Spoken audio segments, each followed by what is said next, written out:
Has anybody given you a Nobel Peace Prize recently? Well played. Yes, indeed. Yeah. Yeah.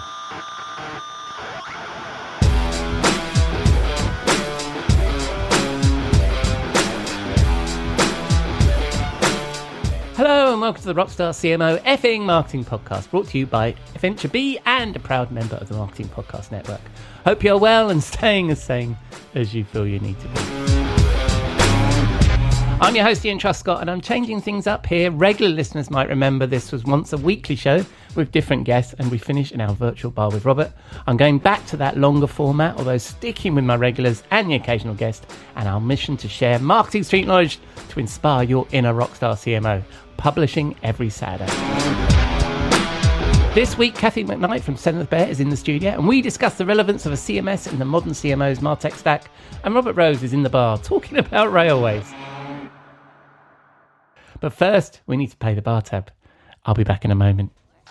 We'll be right back after this word. We'll be right back After this word. We'll be right. This episode is brought to you by Indeed. Stop waiting around for the perfect candidate. Instead, use Indeed sponsored jobs to find the right people with the right skills fast. It's a simple way to make sure your listing is the first candidates see. According to Indeed data, sponsored jobs have 4 times more applicants than non-sponsored jobs. So go build your dream team today with Indeed. Get a $75 sponsored job credit at Indeed.com/podcast. Terms and conditions apply.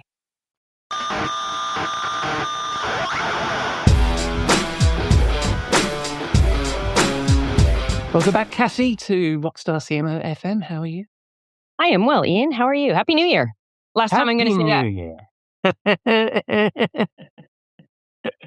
Absolutely. Absolutely. And are you having a very good 2026 so far? I absolutely am, yes. Splendid. And it's bleeding freezing in Canada, as I understand it. It absolutely is, yes. It's about minus 10 or so here right now without the wind chill, so it's a bundle up kind of day. Centigrade. That's yes. Because you're centigrade, aren't you, in Canada? Correct. Yeah. Good Lord. Oh my dolly! All right, so you're staying warm and wrapped up and chatting to me on the podcast, so that's all jolly good. So this month we are definitely going into the belly of the content beast, as we touched on, as you reminded me actually when we were preparing for this, that when we chatted last time, we kind of skated over a really big one, which is whether content management systems or CMSs are still relevant. Whispering with Dan, right? And so we said we'd come back to it, and here we go. We're gonna give it a go and tackle this big thing. I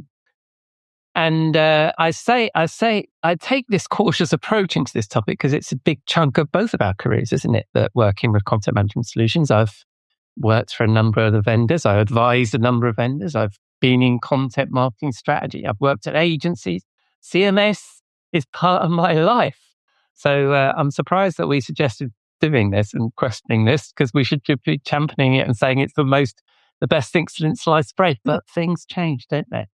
And I will agree that in the technology discussions I see with CMOs, there's an awful lot of focus on CRM. There's an awful lot of focus on various bits of tech, but I don't see the same drive from the CMO to change or implement the CMS like perhaps there was 10, 15 years ago, right? It was always new CMO comes in, wants to change the website, change CMS. It doesn't seem to be such a critical part of the bar tech stack. So that's the opening. What's your experience? Yeah, so you're right. I did bring up the topic. One of those things that I said that went, whoo, and it might sound like I'm throwing shade at the industry, our industry, as you so rightly pointed out. But you know, the fact that we're asking the question, it says so much about how the content game has moved, right? The idea of logging into a CMS to publish content is starting to feel kind of almost quaint. Like, oh, isn't that sweet? You're doing it the old school way, right? Yeah. These days, you can publish from Figma, Notion, Slack, with any kind of decent API, and you don't even have to know what the CMS you're using anymore, because it's become background, right? It's that invisible plumbing. It's there and it's a pipe, but nobody knows about it or cares about it. So I think that's a good thing. because nobody liked logging into a CMS anyways. And the whole, back, remember when WYSIWYG was a thing, oh my God, you can do everything from ideation to archive within the CMS. And nobody ever did. We talked about this before. It started in Word or PowerPoint or some other thing. And it was only after it was all, reviewed and edited and finalized that it got copy and pasted into the CMS. So, the idea of a CMS as the central tool for content publishing, I think that's pretty much dead. Yeah. And also, I think that at the other end of the spectrum, so there you're talking about the CMS's plumbing, which is an ideal situation, I think, and things get sucked into it and then published out of it. I think that we're also seeing a whole bunch of what we would have used to have described as page publishing platforms managing very large, sophisticated websites, right? So if you look at things like, and you've got way more experience of these tools, I should think than I have, but things like HubSpot, for example. Whereas I've done a lot of work with HubSpot and building websites in HubSpot, and you can build something quite sophisticated just using that. And I would imagine that if you're a large organization with those kinds of licenses, you're going to publish pages using what you've got rather than, do one of these sort of big CMS implementations, because you don't need to anymore. Even if you're doing the multis, right, you don't need to so much anymore. And I think we talked about that. Yeah, yes and no. So I think there are absolutely cases for that. We could get into the whole composable stack framework, right? And it very much using the tools for what they can do. But in larger organizations, there's so much overlap in terms of tools being able to publish to the website or to social or to whatever. It's not always a good thing to allow and enable all of that to happen in all of those individual tools, right? Because now you have a harder time keeping brand consistency, tracking, analytics, tying things together. There's no central repository for componentized content, for content reuse. You got to remember where it was published in order to go and grab it and point to it. So it's complicated. But the CMS, it's become invisible. I have yet to cross a company that doesn't have one, because it's important, but it's not exciting, right? It stores stuff, it routes stuff. It can be, like we said, that conduit between where content is started to where it needs to get to, which is, I think, is how a lot of places. So while it may be being pushed through HubSpot, it's still filtering through either a CMS or a DAM for that content control aspect, right? But it's not sexy. Yeah, well, I mean, just because something's not sexy doesn't mean you don't need it, right? 100%. To what you're saying. You just mentioned DAM there. Do you think that, so when we say, CMS, it's a broad church, isn't it? And I think traditionally people think of CMS as a thing that drives your website, right? WordPress or Adobe or whatever it happens to be. But you've mentioned digital asset management there. Do you think that's kind of replacing that single, that kind of repository, that single record of this is the image you should use, this is the content you should use, this is the copy you should use, and less about the WCM and the sort of, or the DXP, dare I say that word? As I grimace. I think it should be. I think the DAM, we've talked about it before. It was, 2016. One of my keynotes was who will sit on the content throne. So play off of Game of Thrones, because again, hub and spoke model back then still was CMS in the middle and everything else either pointing to or from, right? It was the center of everything. And that's not the case anymore. There isn't one central thing, CMS, DAM, MAM. But I do think the DAM has become a much more important factor in the stack, however you want to create your stack, composable or otherwise, because you do with this obsession with content velocity and volume. Is so many organizations get it wrong because they're starting, again, and we've talked about this ad nauseum probably, is they start with the asset, not the audience, right? And when companies start turning around and starting with the audience and who is it that they want to talk to and why is it that the audience wants to hear from them, what business purpose does it solve? How is it going to be measured? And then, okay, what do we need in order to meet those goals? And you look at the different pieces. We need text, we need images, we need video, we need B-reel, we need graphics, we need stats. All of those things become individual pieces that can then be Legoized into the best format for the intent, channel, and audience. And that's way easier to do from a DAM, as well as track engagement and do some of the fun stuff now, like resizing and scaling and variance with the use of AI, then can be done in a CMS. Do you think that? Do you think then you'll say what you talked about there, which absolutely you see this behavior, which is the focus on the deliverable? Do you think the work of the web content management solution on the CMS has now been kind of fractured into these different specific tools? Because also the nature of the marketing teams now that are much more focused on kind of short-term growth hacks on all that shit, that this is actually kind of breaking up the marketing technology stack? Or do you think the large organizations still have their arms around that and can provide that governance?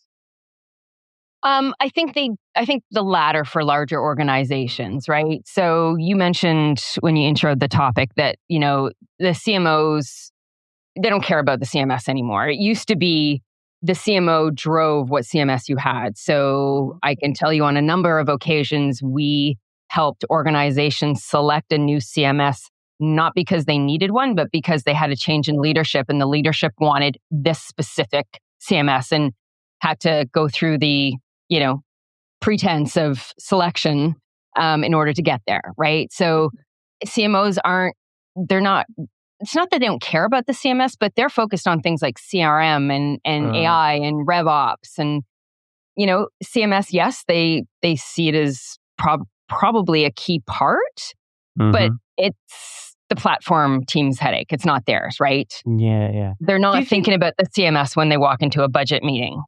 No, do you think that changes happen because now we understand? Because CMSs are, it used to be, I think that kind of attitude of changing the CMS because you're changing the websites, because the two things were so intrinsically linked. There was an assumption that in order to be more modern or have different functionality, or so you have to change the back end and flush that out in order to get a better experience on the front end.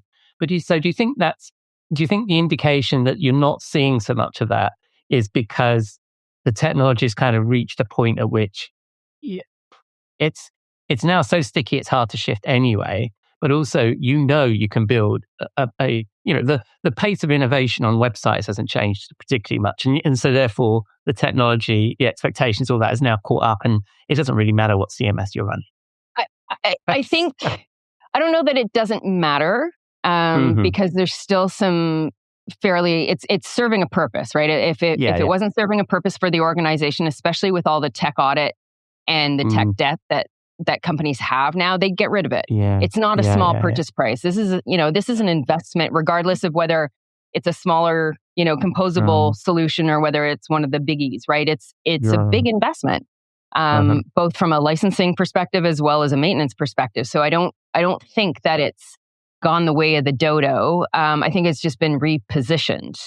And I think as we look at some of what's coming out and coming down the pipe as far as roadmaps and whatnot, the CMS, the traditional, the ones that have been around for a long time, you're seeing them shift some of their messaging.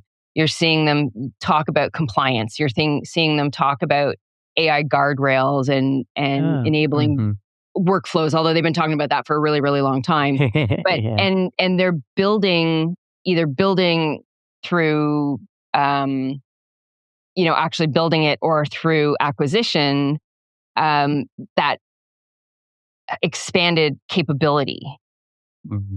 Right. And and obviously we can't talk about anything without talking about AI. And I think you just mentioned AI. Did we discuss this? Is it like do you think this is going to be like lipstick on a pig with some of these things, or do you think there's a genuine change in the technology and in our MarTech stacks once we start to really introduce AI in there? Or do you think that that is the next evolution of the current crop of content management solutions? So, I mean, AI has been a part of stuff for so long. It's just we only started really talking about it for the last, 3 or 4 years, right? Companies are definitely doubling down across the board, whether it's a CMS or otherwise.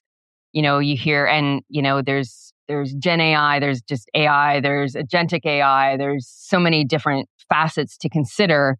So for some of it, yes, it's lipstick on a pig. It's stuff they've had for ages and they're just talking about it in a different way. There's others where there's true innovation happening and some great innovation. Unfortunately, the innovation is such that many organizations are not, nor have they ever been, at a maturity level in order to take advantage of it. And that's always been the crux.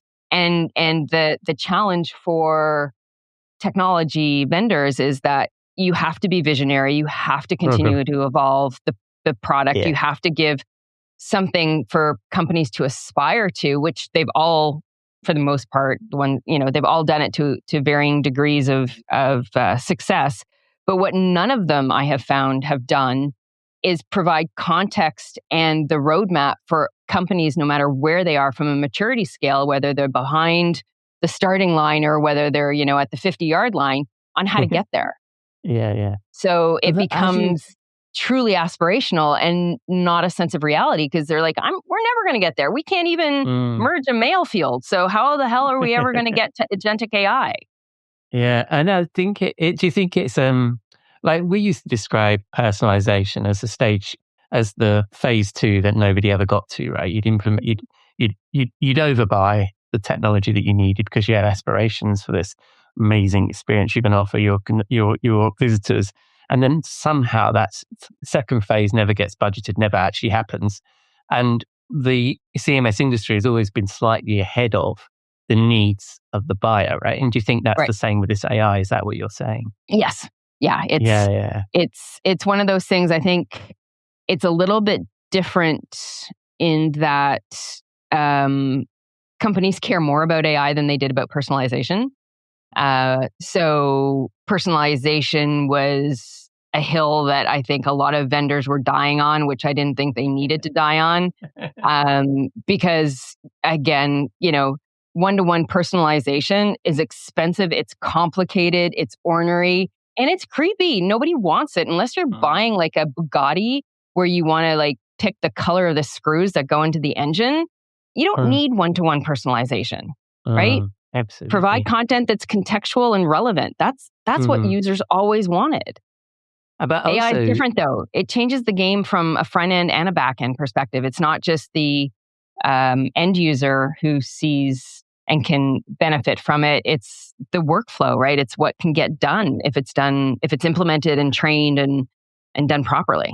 Well, I think that's one of the things, isn't it, about AI is it seems to be that it will change. When we talk about CMS is not just a technology, it's a process, as you talk about, right, Cathy, an awful lot, and governance and all that stuff.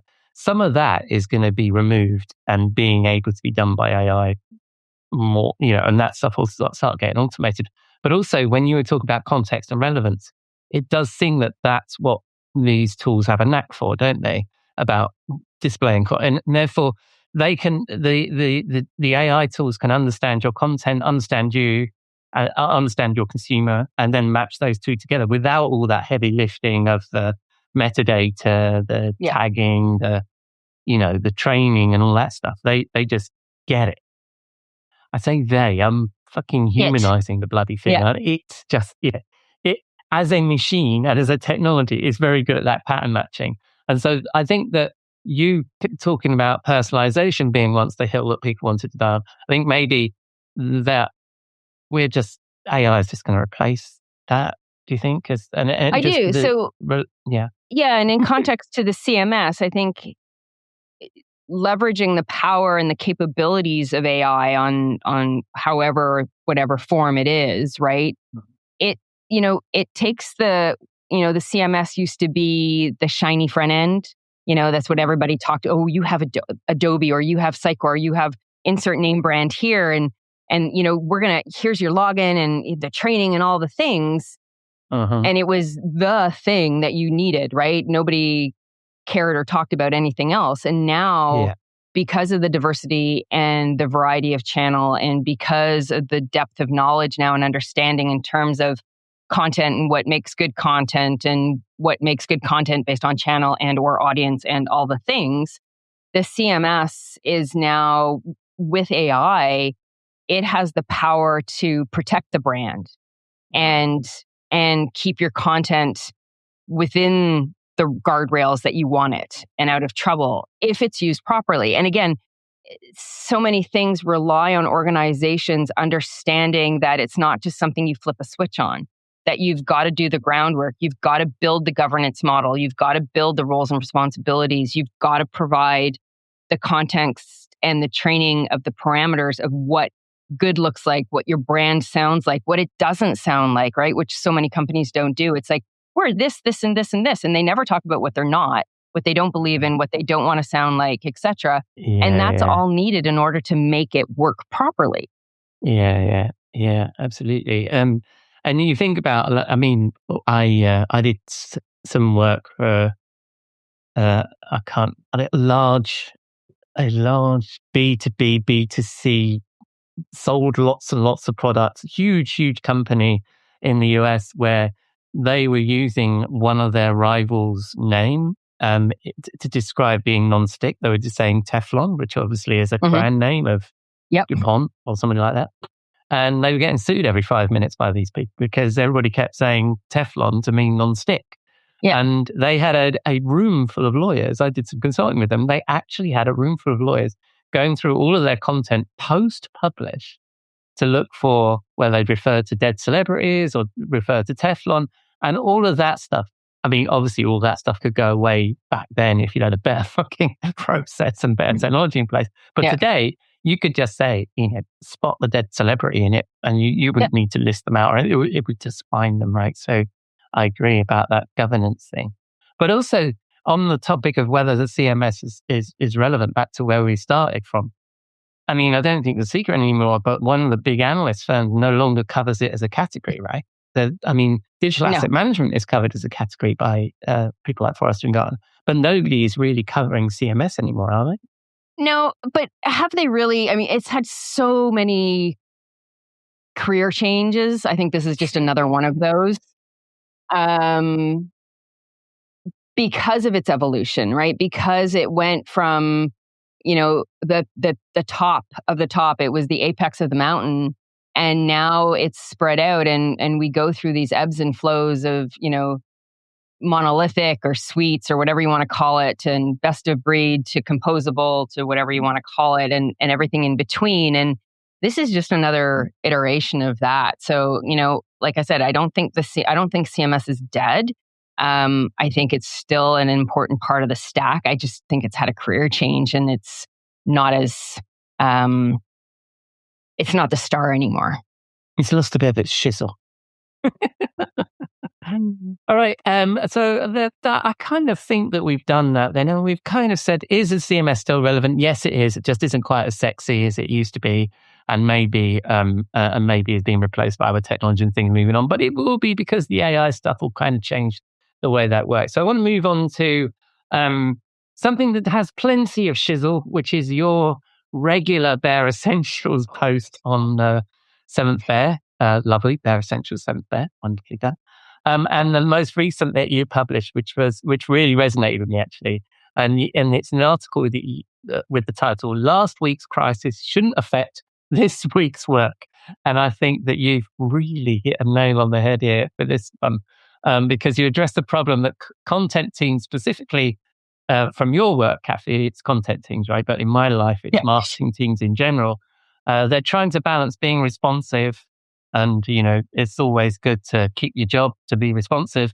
And then you get distracted and you're unable to get into the strategic dial, which ultimately in the long term fails the business, fails your team. So I don't know, I've got not stolen the whole thunder of the whole article, but why is this such a problem in what you're seeing, Cathy? So, anybody who listens to this podcast with me regularly or reads my stuff or hears me speak or anything knows I am a huge proponent of process. And I think process saves a lot of organizations. I think it is a game changer for those who don't have it. And when process is built with purpose, it allows you to do the Hail Marys, right? So when somebody comes to you and says, "Oh my God, we need this," it's like, okay, great. Here's how you go about it. And if it meets the criteria of, yes, this is actually urgent or a crisis or insert other, time sensitive thing, then we have a way of dealing with that and processing it that doesn't impact the rest of the work. We counsel content and marketing teams that ultimately what they're looking for is somewhere around that 70-30, 80-20 of predictable work. It's coming down the path. You have your content calendar, it follows the process, et cetera, et cetera, et cetera, to 20%, which are the, responding to something that's in the news, environmental, whatever, that you have to get on. The CMO, CTO, CEO, C whatever shows up at your desk and says, "Oh, I need a deck for Friday. It's now Tuesday at noon because I'm presenting. Great. Can I have a draft tomorrow?" There's no option but to say yes to that. That's there. And if there's a world, if somebody's living in a world where you could say no, please let me know, because how do you manage that? But so many teams, because people don't understand the importance of content and the strategic function it serves in a business, and that they're felt to be task takers and not strategic and not professionals in terms of what they do, that they think they're being collaborative and flexible by saying, "Oh, sure, I got that. Oh, sure, no problem. Yes, I'll do that." Or they feel that they're not empowered to not necessarily say no, but to ask questions and qualify to see if it really is an emergency. And for you to be collaborative, it means that there's interaction and exchange with an agreed upon output. Somebody asking you to do something and you saying yes is not collaboration. And you saying yes to something at the sake of getting the other work that is planned and expected and whatnot, that's not collaborative or flexible. It's just disruptive. It's hugely frustrating if you're the CMO, because often these come in below you from somebody senior asking one of your, and it's very disruptive of the long-term value that marketing are going to provide, or even the relatively short-term value, because that particular requester doesn't see the big picture and doesn't see that Correct. You are putting a spanner in the works here, fella, and it's gonna break stuff. And one of the things that I know that your focus is on content team, so I would expand this across marketing. Absolutely agree with you. Is I think that you need to have that agreed contract around. And one of the things I do is I talk about this all the time. Is I talk about awareness, revenue, and trust. And if the thing you're asking for isn't going to produce any of those things, then it's a no, right? You've got to have a criteria for accepting. Love that, yeah. Almost. But but you are absolutely right that at a certain point, it doesn't matter how ludicrous the thing is. You need capacity in your team to accept the ludicrous. Otherwise, you as a planner are failing, aren't you? I think that 70-30 that you were talking about, and it depends on this kind of business you are. You do need to have that headroom to deal with these requests coming in, because it's also not fair on the junior team to make them say no sometimes either, is it? No, and when you have a process, and again, sorry to sound repetitive, one of the most impactful things you can do and start with, and it's not that difficult, is to put in a single source for content requests. So an online form, and everything, I don't care whether it's like toot sweet, got to have it done today, or if it's a long-term vision kind of thing, everything goes through that so that it can be evaluated and triaged in the same context and in conjunction with everything else going on. Because nobody on the social team cares or pays attention to what's happening on the paid advertising team or the events team or anything like that. So there's no up or downstream consideration. They think the only thing in the world is their world. And so often, especially the more you manage your content, so back to where we started with the conversation, and are leveraging and building content in terms of components, so where pieces can be reused, often being able to address the request, that urgent quote unquote request, can be done maybe not in the same day that people are looking for, but quicker, because they can start from something that's already been done and approved and works because you've got the data on it.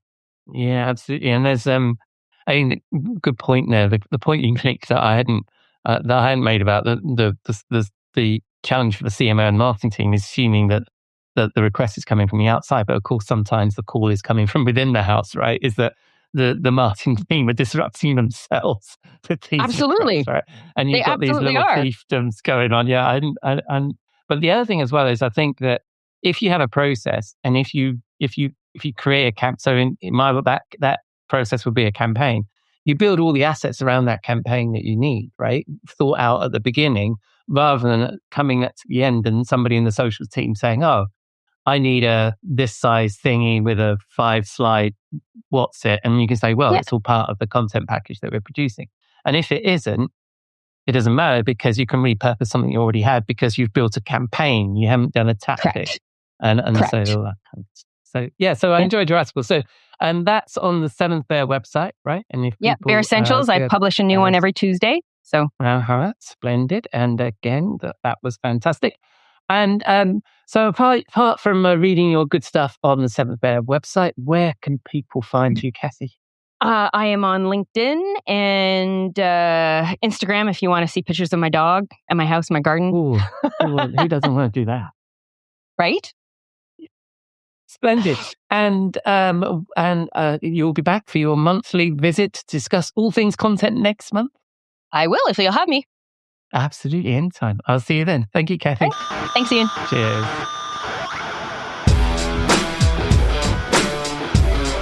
Cathy, always a pleasure. And yes, of course, a modern CMO needs a content management system. And it's an interesting discussion on what form this takes. And apologies for some of the sound quality glitches you might have picked up there. I used the wrong microphone for our chat, and in cleaning up the audio, it kind of lost something, especially when I was laughing for some reason.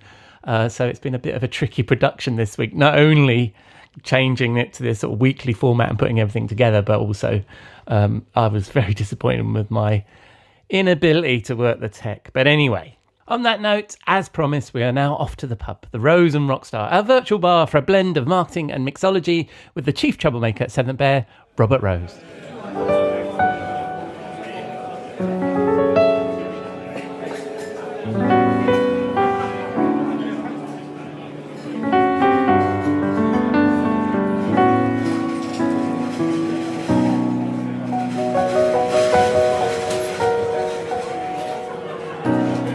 Hello, my friend. Welcome to the bar.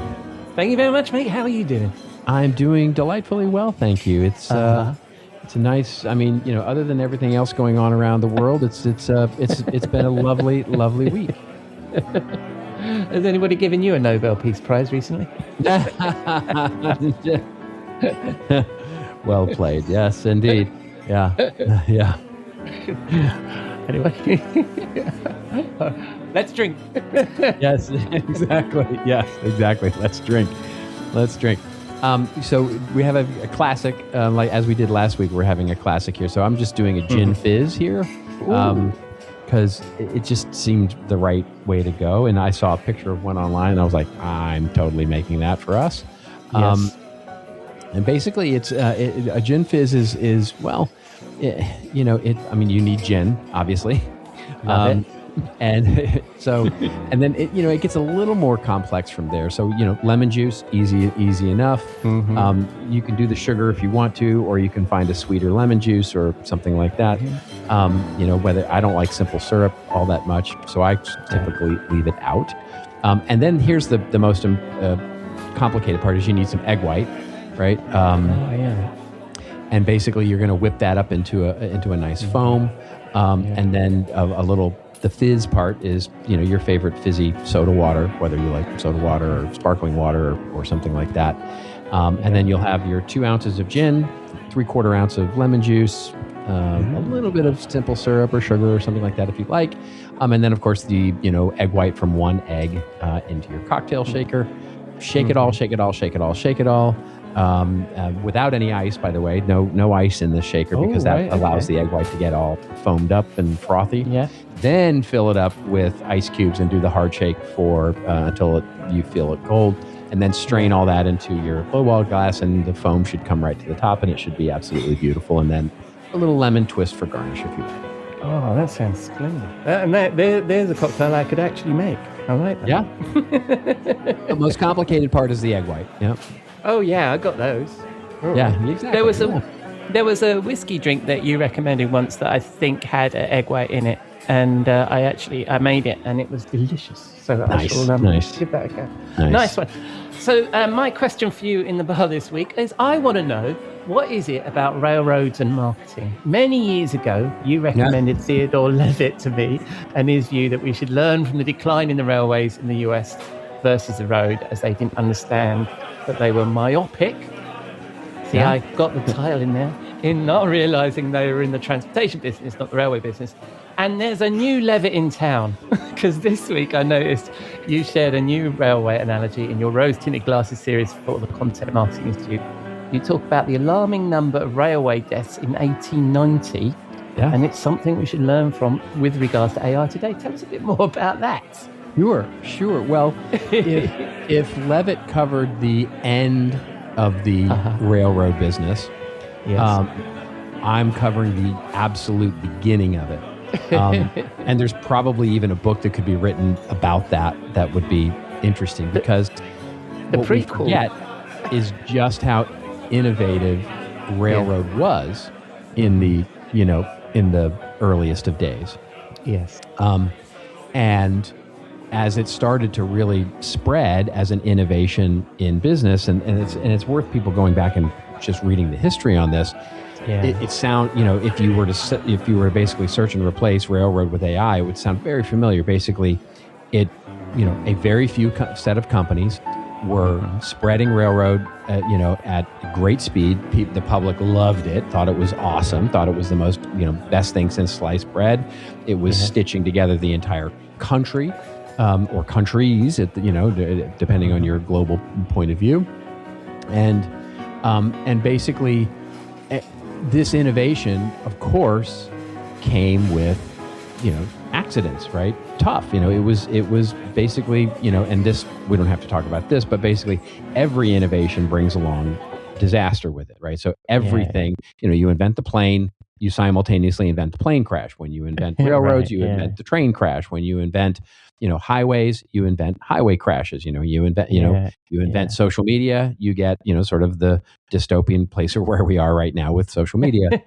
So every innovation brings with it a disaster. And the question that comes is, when does that disaster, when does that accident become normalized? And the point that I made in the article is that what happened with railroads in the 1890s, whereas it became one of the most dangerous jobs on the planet, and at that particular time. And 1890, which just happened to be a very peak year for this, 500 people died in a single year from railroad accidents. And remember, keep in mind, this is before you had cars getting stuck on railroad tracks and all that. This is literally people just, dying in train wrecks and building rail cars and all that sort of thing. So basically, people were outraged, right? They called for hearings, they called for legislation, they called for standards. And if that should sound a little familiar these days, in terms of safety. And so what ended up happening was we did it, right? We ultimately introduced legislation, safety, standards, engineering, all sorts of things to make things safe. And by today's standards, you go to 136 years later. Well, for the last 50 or 60 years, anywhere between 700 and 900 people die every year so it actually went up, right? But of course, that's you would count it as a success, because given the exponential growth of railroad and where it is, managing 700 to 900 deaths per year, what we've done as a culture is we've said that's acceptable. That's, that's where it becomes worth keeping the innovation. And yet we've normalized the disaster out of it. Would we like it to be smaller? Of course we would like it to be smaller, but we're not killing the innovation because that exists. So in any innovation, ultimately, if it lasts, we accept a certain level of disaster that comes from it.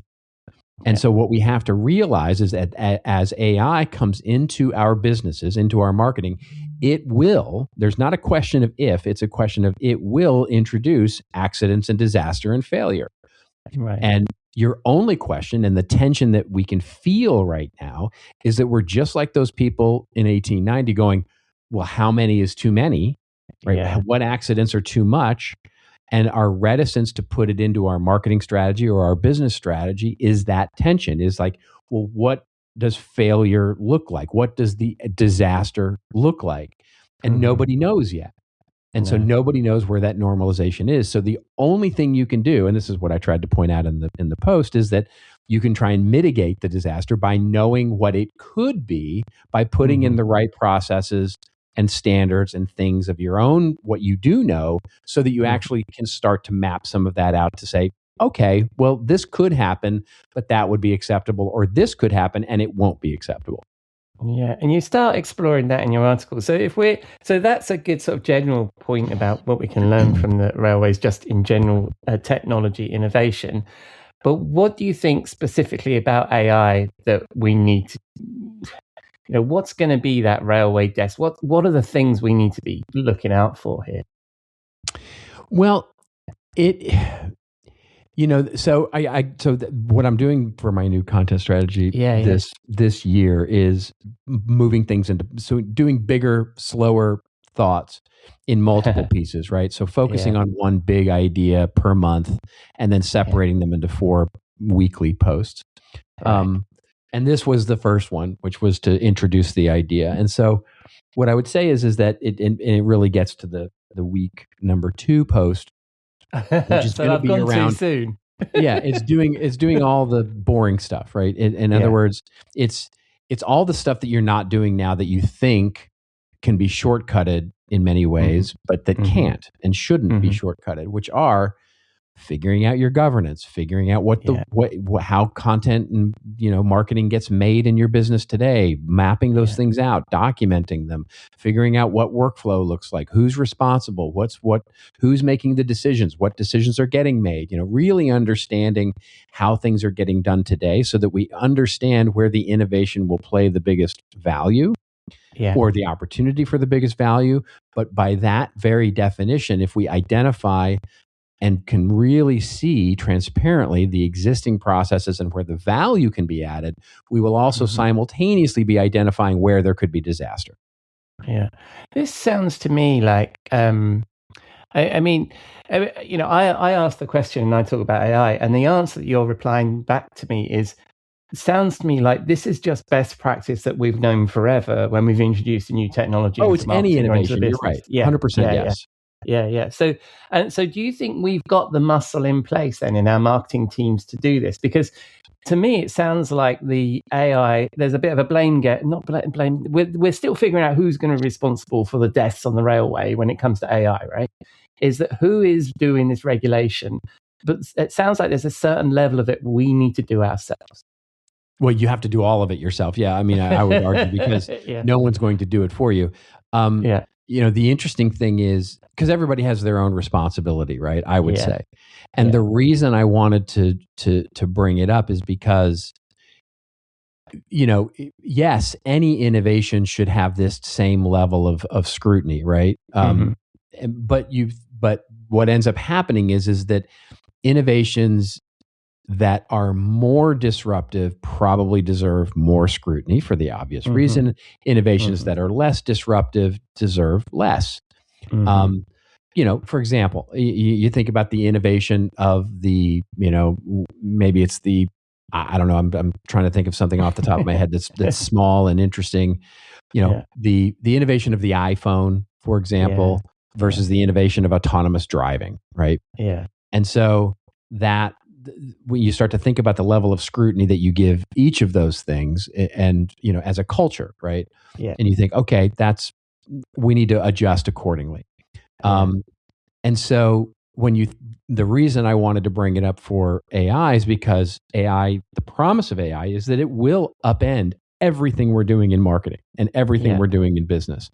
And so if you believe that, if you believe the hyped up promises that are being made by the AI vendors and by, experts and businesses and CEOs and all the people who are saying that this is world changing, this is, literally doing something that has never been done since, the advent of the internet.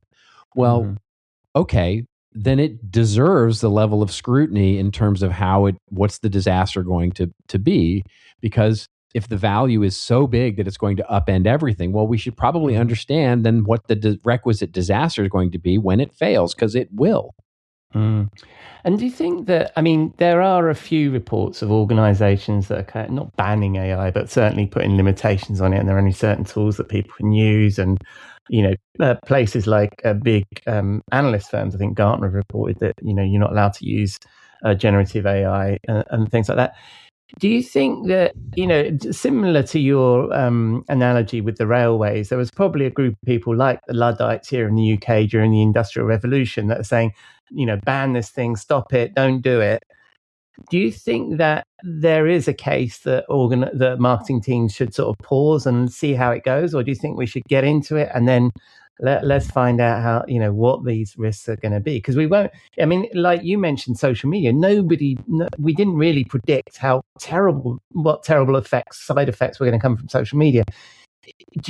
How do you feel about that? Yeah, it's social media is a good example of that, right? Which is we never stopped to scrutinize that in any way. And in many ways, it was because of the speed. There are a lot of you've seen these graphs before where it talks about the sort of hockey stick growth from zero to widely spread innovation, right? So it's like the telephone took this long, the cable TV took this long, social media took this long, search took this. It's all those sort of graphs you see, and the point of most of the graphs are things are shortening, right? In other words, you look at social. It's like, wow, social media grew to millions and millions and hundreds of millions of people in a matter of a couple of years, whereas the telephone took maybe 20 years, right, to reach that. So there was a longer time. The point is that there was a longer time to give it the scrutiny that it would have, right, and to see some of the disasters playing out.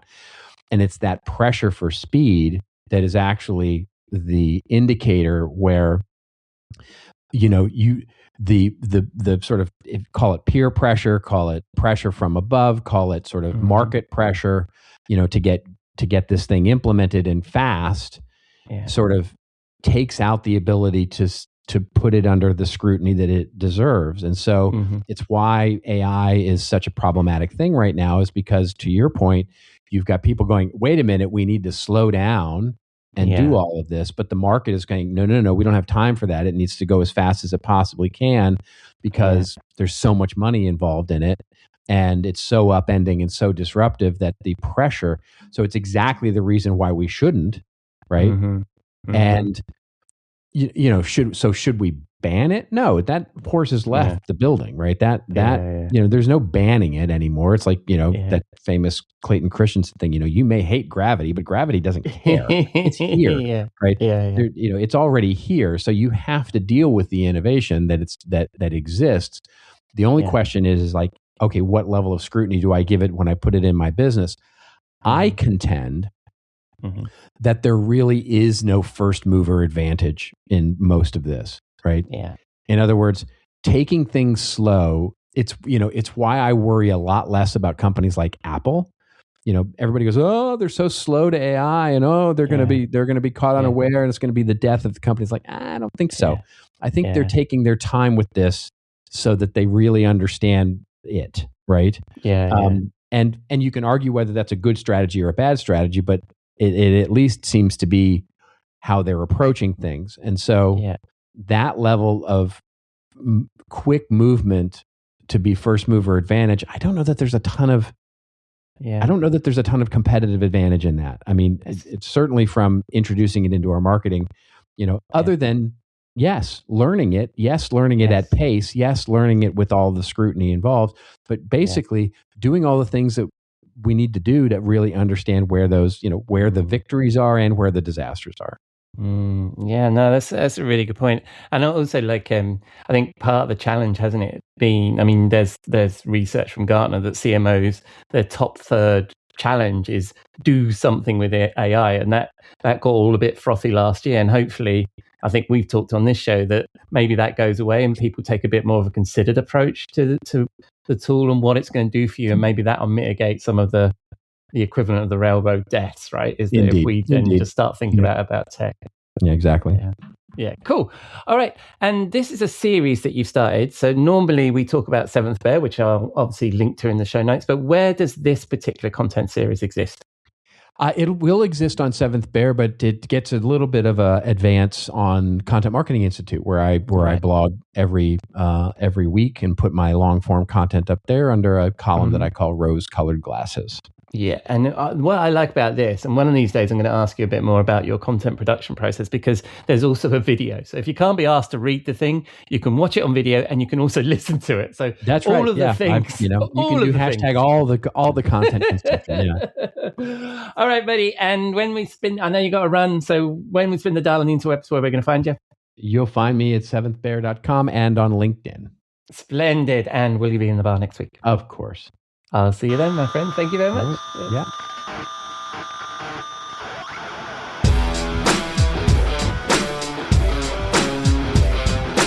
Thank you, Robert, for unleashing your inner Theodore Levitt there, talking about the railways. I thought it was a great analogy. So that's a wrap on episode 306 of the Rockstar CMO effing marketing podcast. Hope you like the new, or maybe I should say old format, with a longer weekly show. And thank you for putting a dime into your podcasting jukebox, selecting our track and jiving along with us. I've been your host, Ian Truscott, and you can find links to me and my chums and the articles we discussed in the show notes, along with links to our blog, newsletter, and all of our previous episodes at rockstarcmo.com. Next week, more of the same, but this time with friend of the show, Dennis Shao, talking about community before we head into the bar with Robert. In the meantime, as I go back to the old format for the show, I'll leave you with this classic quote from the School of Rock. You can't just say it, man. You've got to feel it in your blood and guts if you want to rock.